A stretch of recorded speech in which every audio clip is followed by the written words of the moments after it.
Today we're going to talk about the digitization of learning content. And really this topic sort of frames the course. It's a framework for the course. And it's about changes that are upon us in the learning space. It's interesting. I've been working in this space for quite a long time. One of the original papers that I wrote on this topic was written in 2001, titled Impact of Screen Capture-Based Instruction on Student Comprehension of Computer-Aided Design Software Principles, and we had developed an experiment where we did screen captures and used them with students to help them retain and remember information about computer-aided design. It was quite successful, and that paper's been cited a few times as sort of a historical piece, I guess. But the interesting thing about these types of technologies and about the digitization of learning content is that we can now have these asynchronous learning experiences or these on-demand learning experiences, and we can plan for things. We can plan for how we can plan learning interventions for how our memory works and how we retain information, so that students can or learners can revisit lessons to reinforce their memory. They can go back and play things over again. It fundamentally changes the way we deliver content, and has some significant benefits for learning. Most of us now have experienced this using step-by-step tutorials from YouTube or Instructables. Instructables here on the left on how to do concrete castings. They'll walk you through each of these steps. Cooking, it has step-by-steps. As a matter of fact, today I'm going to be baking a chicken, and my wife sent me a link to a basic step-by-step on that. So it's very common now to do this. So we're moving away from sort of this industrial model, sort of this linear model of instruction, to more of an organic model. And that's a significant shift. And the other shift, which is still on the way, is, and we're going to discuss in this class and introduce in this class, is analytics as an assessment tool, and the revolution that brings to learning. And that's all predicated on the digitization of learning content. So based on these principles, we've been doing things at Colorado State University. One of the things we developed was this tutoring at Colorado State University website. You can visit it at their tutoring.colorado.state.edu. You can log in with your EID, and this is just it's essentially a social network where students can go in and post tutorials. They can tag them based on taxonomy of courses at CSU so that they're easier to find. And they can share digital learning content through this particular website.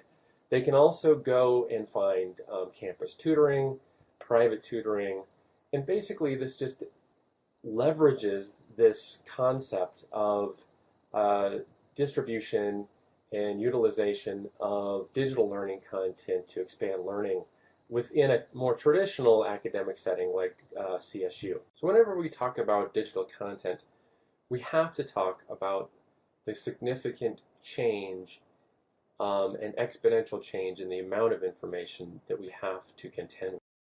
It takes about 2 hours for 270 brand new books to be introduced into the world. This is just books, just bound books, and content in that format. It doesn't have anything to do with web content, newspapers.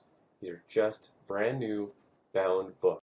That's approximately 3,000 books that are published each day, over 1 million books a year, and we have to figure out a way to contend with this. We have to figure out a way to cull through this information and to find the information that's going to help us as learners. So that's one of the things we want to address in this class, is how we use the power of networks to help us cull through all this digital information. In addition, we're changing jobs more frequently. So we're going to be shifting, people are going to be shifting workplaces, changing jobs, having different responsibilities. We have to find ways to continuously update our skills and our knowledge. They estimate that Graduates today will have between 10 to 14 jobs or job places by their 35th birthday. What does this mean to educators? What does it mean to learners? We need to continuously learn, and we can't be falling back on traditional training, can't be falling back on traditional education to do that. It's just not efficient enough. Adding more evidence to the need to continuously update our skills, there's new fields emerging, nanotechnology, nursing informatics, where nurses are combining information technology skills, creating new occupations by combining these and adding new skills to their portfolio, creating new highly paid positions.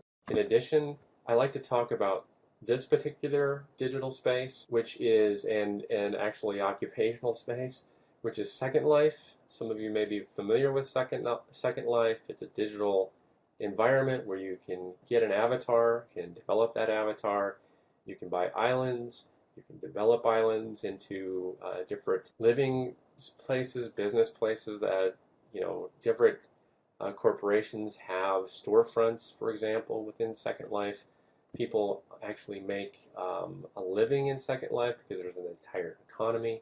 The digitization of content and learning content changes the landscape about which we learn. Here in this slide, you can see a lecture hall, essentially, where there's a teacher or a professor up in front. The teacher can project their PowerPoint onto the screen, and they can actually be lecturing to a group of students that can be distributed across the world. The students can come in with their avatar, they sit down on a bench, view the screen through their avatar's vision, through their eyes, and watch the professor lecture on a particular subject. Over the last decade, we've been experiencing a significant change in the way content is created, the way it's distributed, spaces in which we can interact.